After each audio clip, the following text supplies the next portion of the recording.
Sebagai orang yang bukan penggemar film-film atau serial romansa, dan terkadang justru menghindarlah dari genre-genre romansa kayak gini.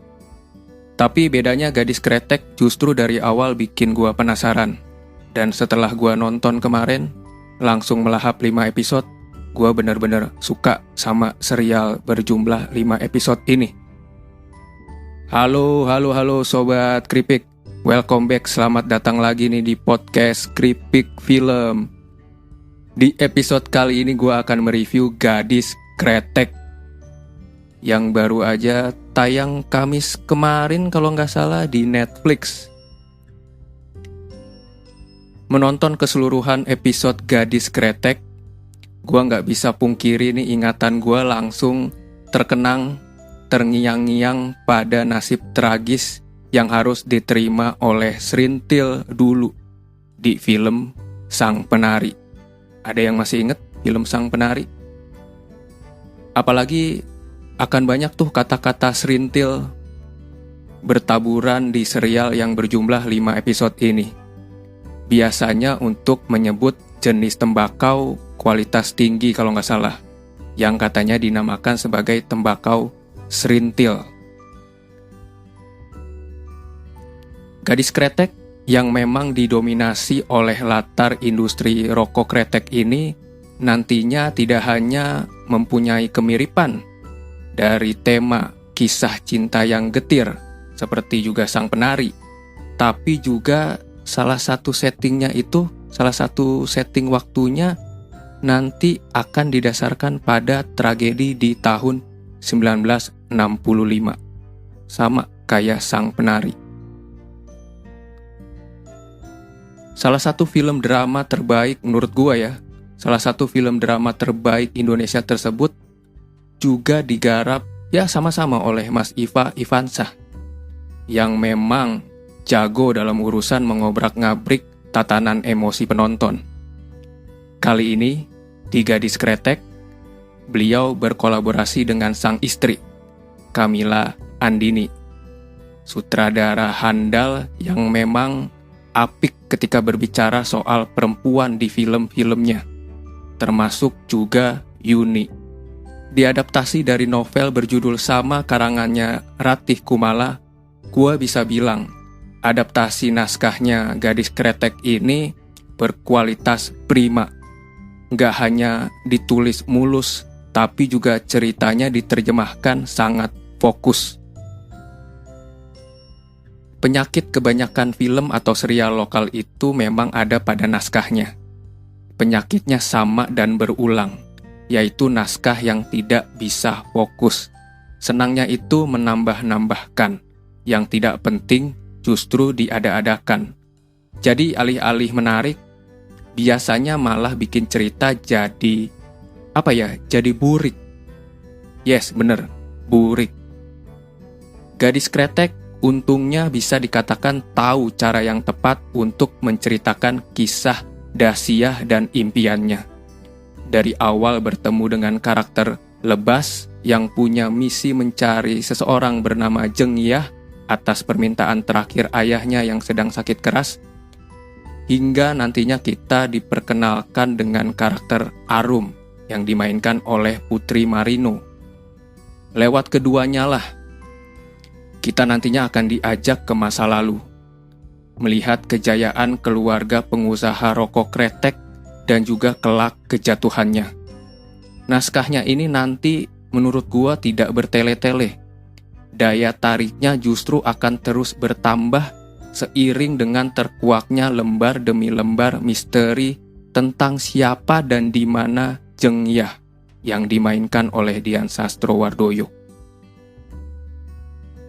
Naskah dengan kualitas prima yang sama dengan jenis tembakau pilihan Dasyah nantinya dilinting jadi satu dengan storytelling yang menurut gua istimewa. Hasil racikan Camilla dan Iva.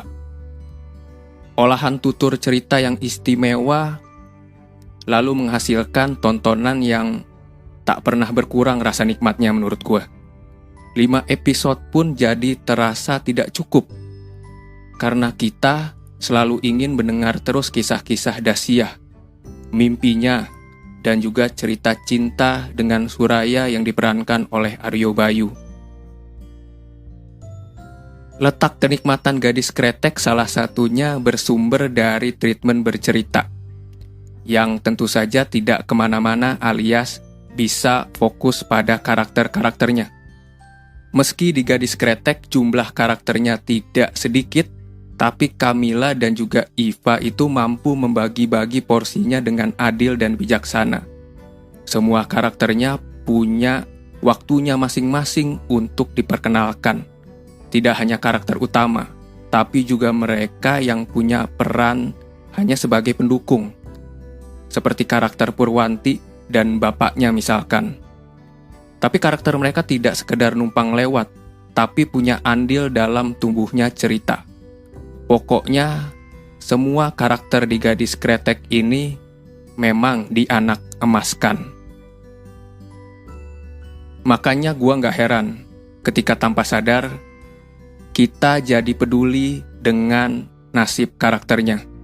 Terutama karakter utama seperti Dasia atau Suraya dan nantinya keluarga Kretek Merdeka. Kita akan bisa ikut merasakan kehilangan saat semua yang awalnya terlihat bahagia dan baik-baik saja jadi perlahan runtuh, menyisakan gundah gulana yang berkepanjangan. Apalagi nantinya Camilla dan Iva juga tahu bagaimana memupuk romansa agar berkembang menarik dengan chemistry yang juga tumbuh dengan subur. Yap, chemistry antara Dian Sastro dan Aryo Bayu yang meyakinkan adalah alasan yang menjadikan Gadis Kretek begitu berasa istimewa. Kenapa? Karena romansanya itu organik. Karakter-karakter yang apik kemudian makin menarik ketika ditempatkan dalam dunia yang dibangun semeyakinkan karakter-karakternya. Meski hanya 5 episode, kita bisa melihat produksinya yang terlihat mahal tidak disia-siakan oleh Camilla dan Iva. Setiap episodenya mampu tampil maksimal, dari set kecil kayak kamar, hingga desain skala besar seperti pabrik kretek dan juga pasar. Semua mampu menyatu baik dengan penceritaan, termasuk juga gambarnya yang ciamik. Tidak hanya sewaktu menangkap momen-momen yang memang cantik, tapi juga di sini yang gue suka adalah sanggup mempermainkan mood dengan begitu asik. Menurut gue, Gadis Kretek mungkin akan terasa hampa tanpa adanya aktor dan juga aktrisnya yang sudah bermain habis-habisan. Menjadikan tragedi cinta di Kota M ini selain terasa mengesankan, sekaligus juga menyedihkan. Semua rasa yang beraneka di Gadis Kretek menurut gua bisa terdeliver dengan sangat mulus, berkat skill seni peran yang tinggi dari jajaran pemainnya yang sudah bermain amat tulus.